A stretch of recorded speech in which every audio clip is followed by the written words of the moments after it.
그래서 제가 최종적으로 생각하는 국내 브랜드 편의점의 종합 순위를 간단하게 정리해보면, 안녕하세요. 저는 편의점 업계에 재직 중인 편선생이라고 합니다. 편의점 창업을 희망하시는 예비 점주님들과 기존 점주님들께 도움이 되고자 영상을 만들어 보았습니다.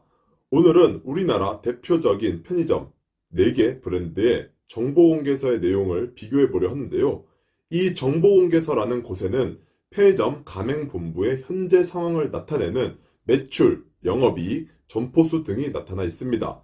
정보공개서는 결혼정보업체 고객과 굳이 비유를 들면 딱 맞아 떨어지는데, 결혼정보업체에서 내가 무슨 일을 하는지, 연봉이 얼만지, 자산이 어느 정도 있는지 등등 나의 신상과 모든 정보들을 상대방에게 알려주려고 만든 책이라고 알고 계시면 좋을 것 같습니다. 하지만 더 깊이 들어가면 나의 성격이나 과거 이력 같은 눈에 보이지 않는 것들은 나오지 않는데요. 정보 공개서 역시 눈에 보이는 것들만 일단 읽어보고 파악을 한 후 실제로는 만나서 이것저것 비교해보고 경험해본 후 결정해야 한다는 점에서 비슷하다고 볼 수 있습니다. 정보 공개서는 인터넷에서 누구나 볼 수 있습니다. 또는 편의점 상담을 받고 자리를 소개받으면 간단한 회원가입 절차를 한 후 정보공개서를 본사 직원을 통해 받을 수도 있습니다. 우리가 간편하게 볼 수 있는 방법은 네이버 홈페이지에서 공정거래위원회 가맹사업 거래를 검색한 후 정보공개라는 단어를 클릭해 주시고 여기서 CU, GS25, 세븐일레븐, 이마트24를 검색하셔서 가장 최신 자료를 조회하시면 됩니다. 이마트24는 이마트24 스마트도 따로 나와 있는데, 이마트24 무인 편의점을 하고 싶은 분들은 참고해 주시면 됩니다. 정보공개서란 가맹본부의 사업 현황, 임원의 경력, 가맹점 사업자의 부담, 영업활동의 조건, 가맹사업자에 대한 교육훈련, 가맹계약의 해제, 해지 및 갱신 등과 같은 가맹사업에 관한 사항을 수록한 문서를 말합니다. 사실 점주님들께 이런 내용들은 크게 중요하지 않고, 현재 내가 하고자 하는 자리에서 편의점을 했을 때 수익이 얼마가 나올지가 더 중요합니다. 다만 브랜드 선택에 있어 큰 틀에서 방향성을 제시해 줄 수도 있기 때문에 정보공개서에 나와 있는 회사의 중요한 내용들만 비교해 보는 것도 중요합니다. 프랜차이즈 사업을 하려는 가맹본부가 가장 먼저 해야 할 일은 정보공개서 등록입니다. 정보공개서 등록을 하였다면 이제 가맹점주님들께 가맹점을 내줄 수 있습니다.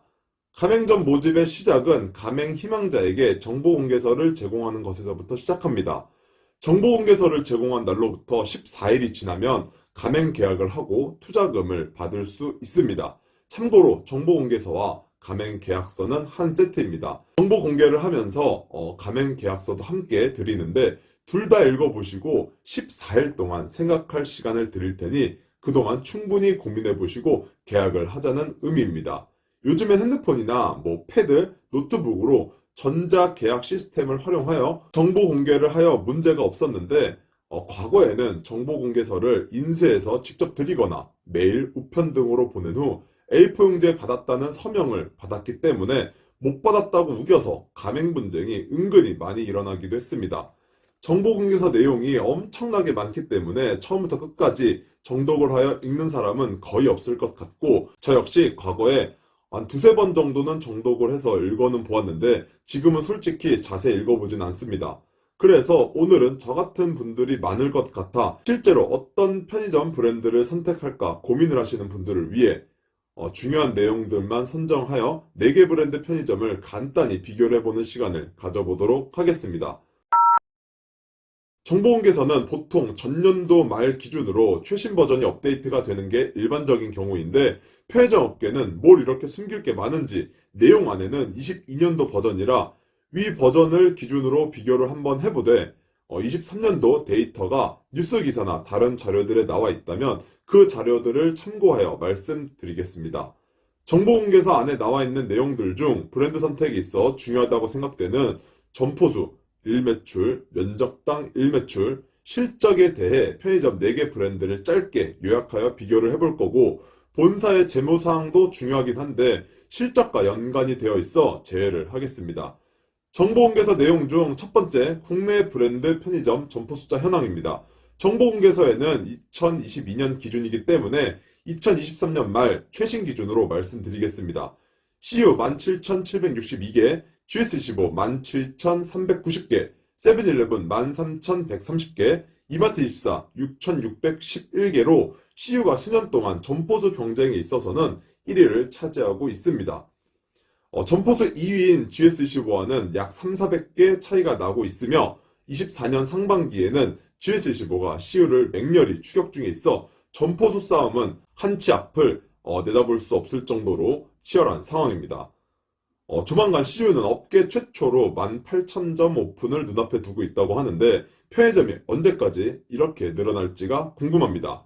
두 번째, 국내 브랜드 편의점 일매출 현황입니다. 2022년 말 기준으로 매출은 부가세 제외 금액입니다. CU는 170만원, GS25는 175만원, 세븐은 134만원, 이마트24는 120만원이며 1등인 GS25와 4위인 이마트24는 무려 55만원이나 차이가 납니다. 4위 이마트24는 야간에 영업을 하지 않는 점포들이 80% 이상을 차지하고 있어 매출이 상대적으로 낮을 수밖에 없긴 하지만 그걸 감안하더라도 매출이 낮다고 볼 수 있습니다. 세 번째, 국내 브랜드 편의점 면적당 평균 일매출 현황입니다. 2022년 말 기준으로 부가세 제외 금액으로 보시면 됩니다.